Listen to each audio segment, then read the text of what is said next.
There's a phrase that goes back a pretty good ways. Oh, look at that. I just rhymed. There's a phrase that goes back a pretty good ways. Murphy G, help me out here, baby. Help me out. That's all I got. I don't know. Put that in your next track. By the way, our good friend Murphy G, he released a new track this past week. Y'all should go put it up. Murphy, you should put it in the chat right now. Or goodness, I mean, all of you probably have that are friends with Murphy know what the link would be. You should put that in the chat at this very moment. So anyway, back to my phrase, right? Back to my phrase. There's a phrase that's been around for a long time. It's the phrase, or it's the word, the title, goody two-shoes. Anybody know about some goody two-shoes? Right, like right now, as soon as I said it, y'all probably thought of somebody like, man, that little goody two-shoes, you know what I'm saying? Do you know where it comes from? 1765, there was a book written, Little Goody Two-Shoes. It was a children's story. In fact, I think that we've got the book page, like right there. Boom, how about that? And that wasn't the original cover. That actually came about 3 years later. I believe it was 1768. But boom, there she is, Little Goody Two-Shoes. Now here's the thing. Her name, Little Goody Two-Shoes, her name is Marjorie Meanwell.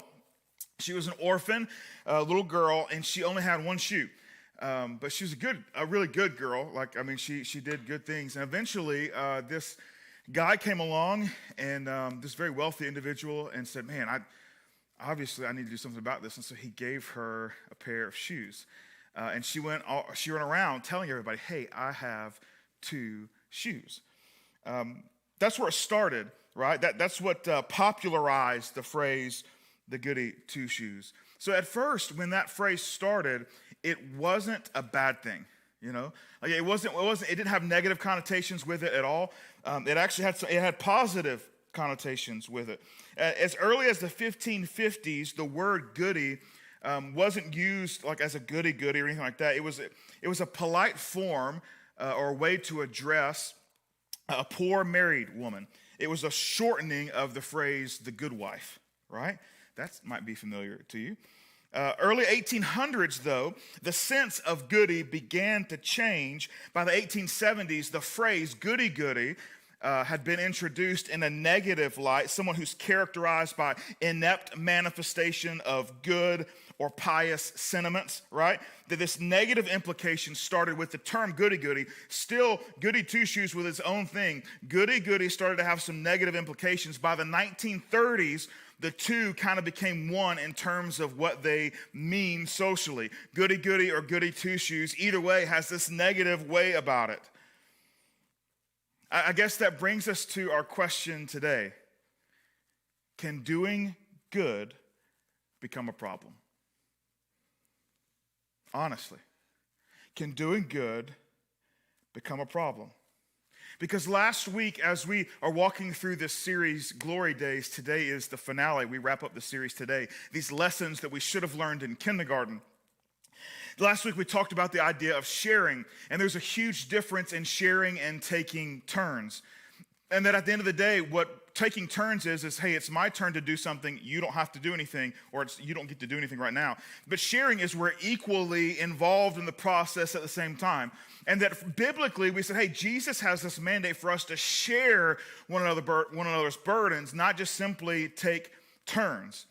And so that's what the church planter Paul is attempting to get across to us. Last week, we were in the very beginning of Paul's letter to the Galatian church in chapter 6. And he specifically says, hey, share or bear one another's burdens. Share in one another's burdens. And in doing this, you actually fulfill the very wishes, or specifically the law of Jesus Christ, right? That's what he's saying. Hey, will you share one another's burdens? And so my question becomes, can doing good actually become a bad thing? Can sharing in one another's burdens become bad? I think it's a question worth asking. Here's a statement that I want to make sure we walk into this message, this talk this morning with. We'll put it on the screen. Caution. Sometimes the enemy sneaks into the very best of our intentions. Caution. Sometimes the enemy sneaks in to the very best of our intentions. It's the good Christian trap. Has this ever happened to you? Has this ever happened to you where when you really started to take a look at the things that you were doing, maybe they could on the outside be classified as good, but maybe the enemy had snuck in to the very best of our intentions? Is that possible? Well, the church planter Paul actually has a few words for us. I want to read them to you. If you don't have your Bible, you can turn with us in Galatians. If you don't have a Bible, I would encourage you to download the Bible app. You can just get on whatever Google Play or App Store you've got, type in the Bible app or YouVersion, and it's got so many different translations of the Bible. It's just all kind of stuff. We're going to be in the NIV, and so it's super easy for you to find if you don't have it at home. But don't worry about doing that at this very moment, because we're going to put this verse on the screen for you. Galatians 6:3, verse 5. This is Paul talking to the church. He says, if anyone thinks they are something when they are not, they deceive themselves. Each one should test their own actions. Then they can take pride in themselves alone without comparing themselves to someone else. For each one should carry their own load. I want to read that to you again, just really slowly. If anyone thinks they are something when they are not, they deceive themselves. Each one should test their own actions. Then they can take pride in themselves alone without comparing themselves to someone else. For each one should carry their own load. I guess when we begin to say, hey, all right, so church planter Paul, what are you trying to get across to us? What are you attempting to tell us, to teach us? Because I believe anytime we open up the Bible and we read from the words of Jesus or the words of the closest friends of Jesus or the people who followed Jesus best, that there's something for us to learn. And so that's what I want to ask this morning. Paul, okay, if we're the church and we're hearing this letter to us, what is he wanting us to say? If you're watching this morning and you're not someone who feels like you can be a part of a church or you're a part of a church, man, I want to encourage you to dig in, because what we're going to walk through this morning is incredibly difficult for people that would call themselves church people. And so this might give you some insight into the struggle that someone who follows Jesus, no matter where they're at in the world, has to deal with. The very first thing Paul is attempting to tell us, he said, hey, just would you be self-aware? Man, that seems so normal. I mean, haven't we heard that? Isn't like in commercials or in books or like help yourself books, like, hey, become more self-aware, right? You probably know your Enneagram number, right? I know my Enneagram number. You know your Enneagram, right? Okay, 2. Nope. Okay, Adam's not the one to ask about the Enneagram. That's right. But on the disc, you know what you're C. How about that? You know what I'm saying? We become more self-aware. In fact, as a leadership team, we put a lot of investment into, hey, how do we know who we are, how God has wired us, and what that, and so we think that goes a lot into how we operate and how we work as a team. And that's what Paul's trying to say here. Hey, would you be self-aware? Would you be self-aware? In fact, are you self-aware? If you are an Enneagram person, throw it in the chat. I'm curious. I'm not going to be able to look at it right now, but I'm going to go back and look. I'm just curious. Someone can post for me. I'm a 3. Someone can post for me if you would be willing to, or you don't have to post. Everybody just heard it. But I would be curious if you know that. If you know your Myers-Briggs or you know if you're willing to share it, I would be interested in that kind of thing. If you've never done anything like that, man, it might be good. Now, Paul isn't talking about, hey, know your Enneagram, know your DISC test, know your Myers-Briggs. He's not actually saying that. He's saying, hey, you don't have to take a test to actually do, or take one of those personality tests to know what he's about to say or what he's about to ask you to do. He's saying, just be self-aware. In fact, in verse 3, he says, if anyone thinks they are something when they are not, they deceive themselves. So be aware of who you are. In other words, he's putting this argument up against, hey, you think you're something, but you're actually pretty close to nothing. Which, honestly, when I hear that, I'm like, Paul, bro, that's too harsh, homie. Like, are you kidding me? You're calling me nothing? When I think I'm something, but I'm not, but then I've got to understand, I can't just take this one single solitary verse and take I've got to look at the broad work of Paul to understand what he's saying. He's not trying to say, hey, if you think you're something, but you're nothing, You know, that's not what he's trying to say. He's saying, hey, let me tell you about a world view that allows you to be self-aware. In other words, this isn't a worth view conversation. This is a world view conversation. He's saying, I'm not trying to tell you you're worth nothing. I'm saying, hey, in the grand scheme of things, when we take a look at who God is and what God has done on our behalf, the things that we have accomplished begin to get really small. In fact, you might be able to make the argument that with everything God and his son Jesus and the Holy Spirit has done for us, you might call that something, and what we've done compared to that might arguably amount to nothing. He said, hey, just be self-aware.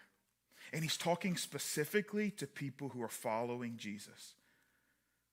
Let it sink in for a second. He says, hey, don't deceive yourselves, right? Don't deceive yourselves. Relative to God, who God is, we are small. At the end of the day, we can share. Remember, we're coming just off of this passage where Paul says, hey, share one another's burdens. We can share one another's burdens, right? But it's only Jesus who actually can take them away. And that's where this something versus nothing comes in, right? We don't have that capacity. Jesus on the cross, Jesus out of the grave, Jesus resurrected. We become resurrected because of the Holy Spirit power, Jesus and God the Father. That's what's happening. He said, hey, just make sure you have this proper world view. And in addition to be self-aware, he goes on in verse 4, he says, not only be self-aware, he says, actually, I think you should not only be self-aware, but you should actually test yourself. And again, this isn't the Enneagram, the DISC test. It's not those tests. It's a different thing. Each one should test their own actions. Then they can take pride in themselves alone without comparing themselves to someone else. In other words, we have to be asking ourselves the question when we engage in behavior that maybe we would even qualify as good. Why are we doing it? Why are we engaged in this behavior? What's the purpose behind it? What do we want to gain from it? We have to recognize that selflessness is not a natural tendency for us. That from the very beginning, our world has revolved around us.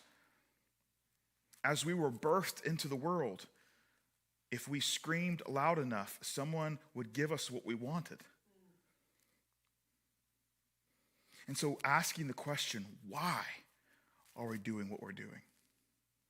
Why are we engaging how we're engaging? That's an important question for every single one of us to ask, especially those of us who have committed their lives to following Jesus. And at the end of the day, Paul is saying when you test your actions, you will know. You don't have to wait for results to come back. You don't have to get a psychologist to take a look and look it over. He's saying you will know. You will know. And so as I look at my own life and I ask those questions, I find he's telling the truth. Sometimes I can convince myself that my motives maybe are a little more pure than others. But when I take a really hard look, I know. I know why I involve myself or react in a certain way. I know why. He's saying, will you test yourself? Not only will you test yourself, he knows that when you test yourself, there's a grade that comes from it. And oftentimes as people, we can even grade ourselves, and the moments that we grade out high, we tend to look for someone else who has not graded out as high, and we then compare ourselves to them. And so he said, hey, let's not do that. Don't compare yourselves to everyone else. Compare yourselves to you. And that's a difficult thing.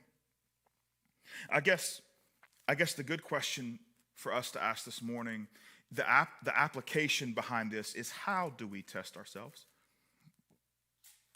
I think a lot of it has to go into the questions that we ask ourselves about who we are. Let me give you a few examples. How about this question? When is the last time you had to go past the point of convenience for someone else? At Foundation, we have a definition of serving. And the way we define serving is simply being inconvenienced for the good of another. When is the last time you've been truly inconvenienced for someone else? And then let me add an addendum onto that. Over the last 6 to 8 months, has that increased, decreased, or stayed the same? Think about the amount of times you've been truly inconvenienced for the good of another. And over the last 6 to 8 months, has that increased, decreased, or stayed the same? A second question, generosity. In the last 6 to 8 months, has your generosity to the things that you're involved in, to the people around you, has that generosity increased, decreased, or stayed the same? Your time set aside for prayer and for reading, has that time increased? Has it decreased? Has it stayed the same? People who know Jesus as a result of what God is doing in your life, has that number of people increased, decreased, or stayed the same over the last 6 to 8 months? Now that's a question we really need to start answering. Because the truth is that when the answer to that question begins to increase, honestly, it takes care of a lot of these other issues. Obviously, I get a little passionate about our responsibility as followers of Jesus to follow Jesus. And Jesus specifically said, he could have said any answer on the planet when he summarized why is he here? To seek and save the lost. When he decided to send us out into the world, he could have sent us out to do anything he wanted, but he chose to send us out to do one thing: go make disciples. Ask yourself, over the last 6 to 8 months, has that number increased, decreased, stayed the same? And you might say, well, of course it can't decrease. You know, if it's 0, it can't decrease, Clint. So I'm good there. Okay, it's just stayed the same. You know, I'm not great, but I'm all right. No. You can definitely subtract 100%. There are followers of Jesus that take away from people's ability to see Jesus all the time. We give him the worst reputation. That there are moments in our lives that we just struggle mightily with. And we should be aware. How about your temper? Over the last 6 to 8 months, has it increased, has it decreased, or has it stayed the same? Ooh, let's get super personal. How about the amount of time sexually you've given into something that doesn't honor God? Over the last 6 to 8 months, has that increased, has it decreased, or has it stayed the same? Test yourself. Tests are good. Test yourself. Ask yourself these questions. Ask yourself these questions. In fact, some of you might actually need to write it down on a piece of paper that you're going to burn after, right? But you might want to take a look so your eyes can visually see, is there a lot of decrease or stay the same on this list? Or are you growing? And obviously, this isn't one of those things where you get a grade and then you look for someone else to be better than. Paul is saying, hey, in this particular test of knowing yourself, being self-aware, testing your actions, testing your motives, testing why you do good, all of those things, he's saying, hey, take a look. Answer the questions. Test yourself. He continues in verse 5, and I think when I first read this, I'm like, oh, Paul, you just lost all credibility because I caught you in a contradiction. Because in verse 2, Paul says, carry one another's burdens, share one another's burdens, and in that way you fulfill the law of Christ. However, in verse 5, he says, each one should carry their own load. I say, well, Paul, which one is it, baby? You can't have it both ways. Do you want us to share our burdens, to share them with one another, or do you want us to carry our own? And in fact, it's like, Paul, we're only like 2 to 5. There's 3 verses in between. And you think we have forgotten what you said just 4 lines earlier? Are you kidding me? Yeah, that's the difficulty with reading the Bible in English. Because when we begin to unpack it in the original language, we realize that the word there for burden, it actually is a load too large for one person to pick up on their own. It's actually a burden that's impossible to carry on your own. Doesn't mean people don't try. It just means it can't be done. And then we look in verse 5, and the load he's talking about there is a completely different burden. It's the burden that every single follower of Jesus must bear. In fact, Jesus talks about it in Matthew 11, 28 through 30. He says this, "Come to me, all you who are weary and burdened, and I will give you rest. Take my yoke upon you and learn from me, for I'm gentle and humble in heart, and you will find rest for your souls. For my yoke is easy and my burden is light." And so there's these things that we are called to in our lives as followers of Jesus that aligns us with the will and the mission and the desire that Jesus has for our lives. And those burdens, in the original language, it's kind of like a soldier's day pack. It's doable. You know, anybody, they can carry it. It's a normal thing. A burden in verse 2 that Paul's talking about can't be picked up by one person. Again, people try, but it's just not, it's two completely different things. Jesus says that being a follower of me will cause you to carry, what he says, a burden. That's what he calls it. His burden is light. It will cause you to carry a burden, and that burden comes with, how do I align my life and my motives with Jesus? And he's saying, hey, it is a burden, but it's doable. And Paul is simply trying to say, if you'll be self-aware, if you'll put your own actions to the test, then you'll begin to recognize, are you carrying that burden that Jesus desires you to carry? Or do you just have the bag on your back and you've taken all the important stuff out and stuffed it with cotton so it looks like you're carrying the burden, but really it's not full of anything of substance or value? Test yourself. Be self-aware. But it's possible that as we appear to be carrying the burden, again, this goes into the very beginning of us asking that question of can good ever be bad, right? Can doing good ever be bad? This goody, this goody two-shoes type thing. It is possible that sometimes we set ourselves up to take tests, knowing how to pass them, or knowing how to actually fail them, but come across as we have passed them. Here's the best example I have. Let's pretend that we're on a diet together. And goodness gracious alive, who doesn't need that? You know what I'm saying? So let's pretend here. Let me just give you an example. This is a real life example, mostly, okay? Mostly. I'm telling you for a friend, okay? I'm telling you for a friend. Let's say we're on a diet together, and I'd say, you know what? It's dinner time, and I need to make sure that I'm eating healthy and things are cool. So I'm going to eat a salad. And that fits in with, healthy living and all those things. And I'm not going to have dessert. I'm not going to do it. No chocolate cake, no apple pie, no cheesecake, no vanilla ice cream, no Oreo. What are those things at Culver's, the concrete mixers? Good gracious alive. That's sinful, but I love it. You know what I'm saying? Okay, no, but let's get back on it. So we're supposed to be eating a salad. And at the end of the day, we did eat a salad, but what do we put on a salad? We put a bunch of salad dressing and some bacon and a bunch of cheese, and we just put all kinds of stuff on there. So yeah, we ate a salad, we passed the test, but did we actually pass the test? Did we? Did we pass the test? I remember, this one time I was trying to do some healthy eating, and I said, I'm going to go to Zaxby's. I'm going to get me one of them salads, one of them grilled chicken Caesar salads. And I started looking into it, and I was like, oh my gosh, eating that dressing is like eating half a box of Krispy Kreme donuts. Are you kidding me?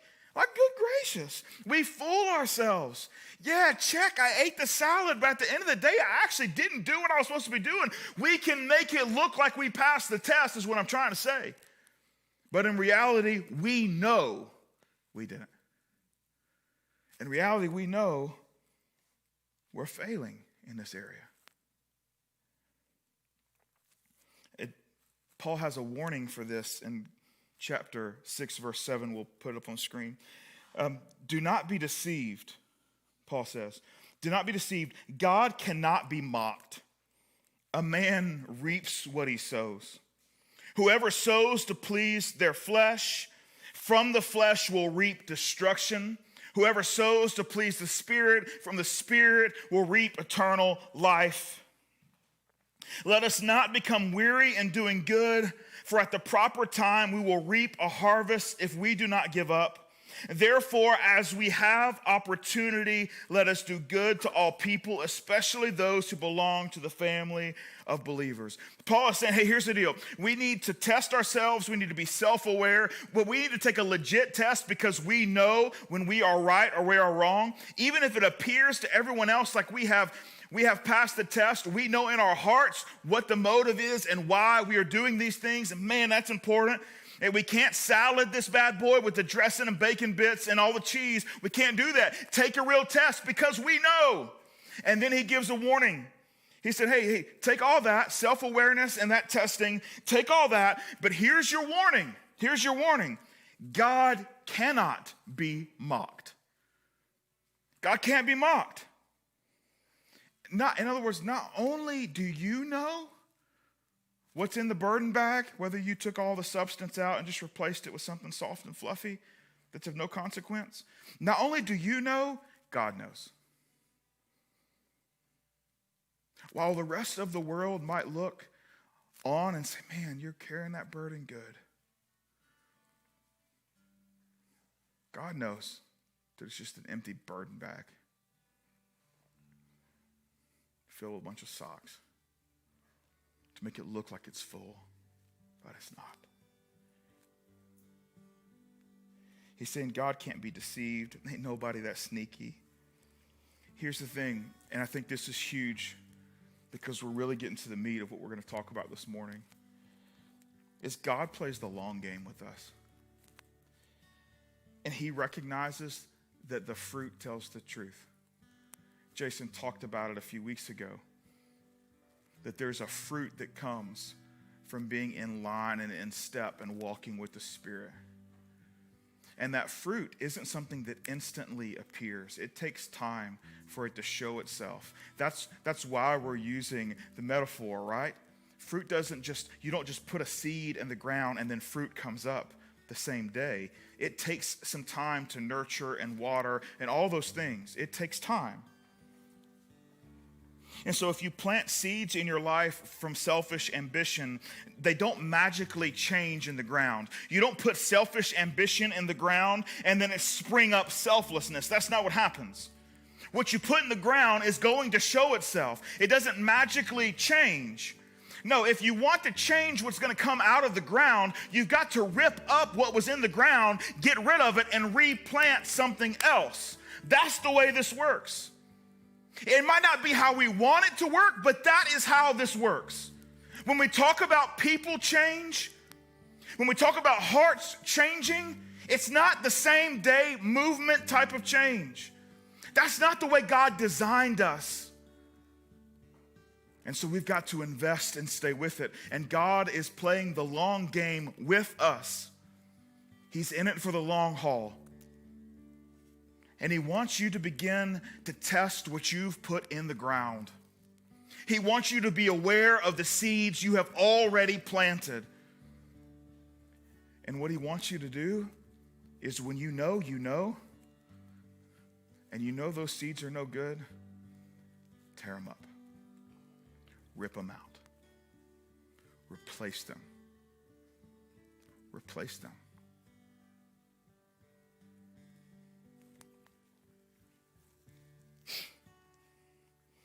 You see, the truth is doing good only takes a moment. Changing for the good takes a movement. And movements take time. And that's the truth. Changing you, changing us, changing our community. We must be in it for the long haul. Which seems wrong to say to the black community that's watching this morning, because I know you've already been in it for the long haul.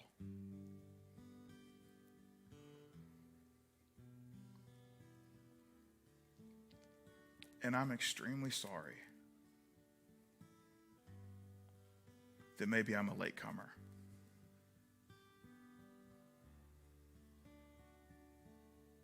And I don't understand what it means to be a black man in America. But I do have the capacity to understand that it's different. And I know it's different. And I think it's important for us to acknowledge that. Because at the end of the day, the way that I make my decisions as a follower of Jesus is just that. Am I following Jesus? Nothing else. Nothing else. Now, the enemy might attempt to get me to focus on something else, but I know that's the question I need to be asking with every single action I make. Am I following Jesus? And anytime the answer is no, I need to rip it out of the ground and use that space to replace it with something that will grow, that's godly. And here's the thing, that takes time. I've had many conversations over the last few weeks, and a word that continues to come up from my black brothers and sisters in Jesus and people I haven't known or haven't talked to in years is we're tired.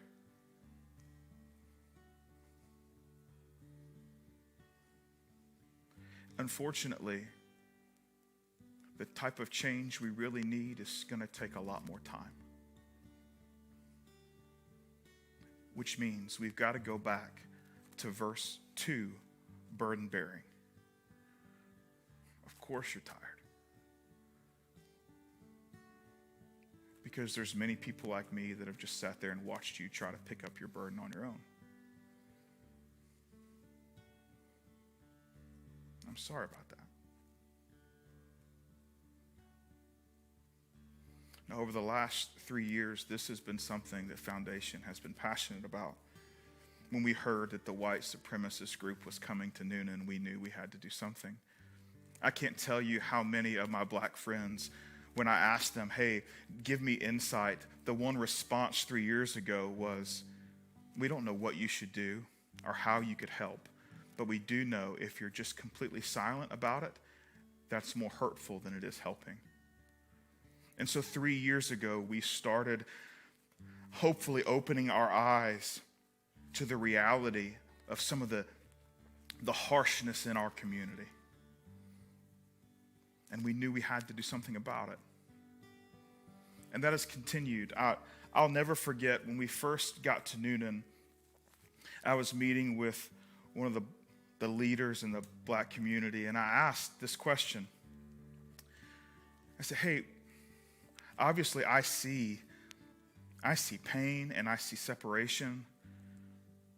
What do I do? How can I engage? How can I be involved? And I'll never forget his answer. He looked at me and he said, be consistent for the next 10 years. And at first I was like, 10 years? That's a long time. But I made a commitment that day that I'm in this for the long haul. And I hope I get to be a voice of leadership in your life to ask you if you're late to the party, come on, there's plenty of room. There's plenty of need. There are plenty of burdens that must be lifted and carried and shouldered. And our black brothers and sisters are tired.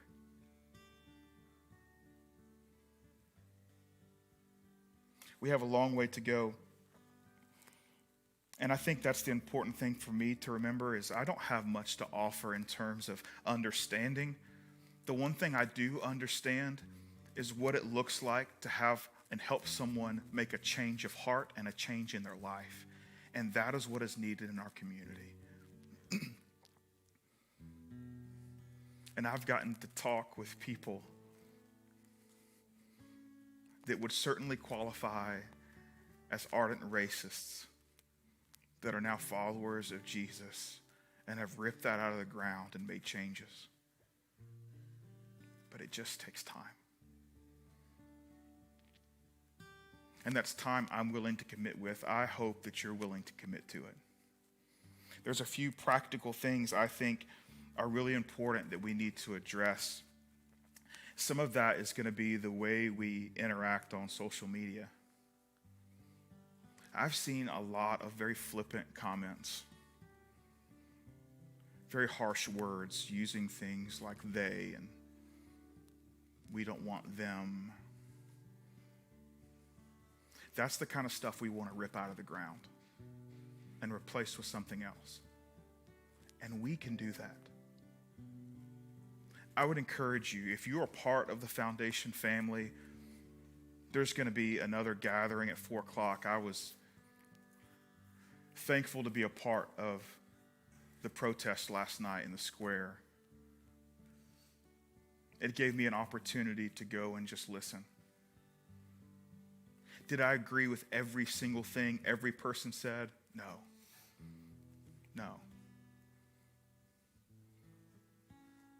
But I did agree with the cause. And at the end of the day, I don't have to agree with everything to know how to follow Jesus. And there are many people that we can link arms with, and we might disagree on one thing or the other, or methods, or any of those things, and we can still pursue following Jesus. That's a doable thing. We can do that together. We must do that together. And so if you're part of the Foundation family, I want you to embrace yourselves, because there will be more movements on social media. That's where a lot of this discussion is happening. And hopefully you can live out that desire that we have as a church, that you belong here. I was so incredibly proud to be a part of a movement last night that was incredibly peaceful. Yeah, I mean, people got excited, and there was some yelling and some screaming and some cursing and all kind of stuff, but there was still peace. And at the end of the day, we moved forward in a way that allowed people to share their stories and to share their hurt and to march around and to wave signs and all those things. And it started to raise some more awareness in our community that, hey, things aren't perfect, things aren't fixed. There still needs to be movement towards a better way for our black brothers and sisters, all of those things. But that's not enough. One peaceful protest isn't enough. There will be more. And we should celebrate them. We should be supportive. We should help pick up the burden. That's part of our call as Jesus followers. Now, am I guaranteeing that it will always be nonviolent? No, I'm not. But life is messy sometimes, and that doesn't, just because it has the potential to be messy, doesn't mean we should disengage. And it is my hope, and if you've listened to nothing else, I hope you listen to this, is I know that we were having a conversation about Ahmaud, about what was happening with George, and then the riots have kind of taken our view off of that conversation and given us justification to begin talking about something else. Don't allow that to distract us from the work that needs to be done in our hearts. Don't allow that to be the thing that says, you know what, this is my way out. Because I didn't agree with that, I can move on. Don't allow that to disqualify the work that needs to be done and the fields that constitute our lives, the things that need to be pulled out of them, and then we need to replant things that honor God. We can do that. Church, I will tell you this. If there's ever a protest, whether it's today at 4 o'clock or any other day and it's messy, I'm going to ask that you come and help clean it up. That's what we should do. Whether it's 4 a.m, the next day before business gets going, or it's the middle of the night, our crew should be there. No, I'm not for stealing, of course. I'm not for damaging other people's property. I think it's the wrong thing to do. But that doesn't mean I disengage. It doesn't mean I drop the burden and walk away and say, deal with it yourself. Not because it's what I think. It's because I'm following Jesus. And that's what Jesus does. Because the thing is that when you disengage from the burden and you walk away, you've turned your back on Jesus, because Jesus is not going to follow you in your retreat. You stay there. You continue to engage. You continue to take a look at what's in your life. Test yourself. Be self-aware. Pull what's out of the ground that doesn't belong there. Plant something else, and know it's going to take a minute. It doesn't happen overnight, but the fruit is worth it. Foundation, we can do that. We can lead the way in our community. We can be a part of the change. We can be a part of the burden bearing that must happen. We can do that.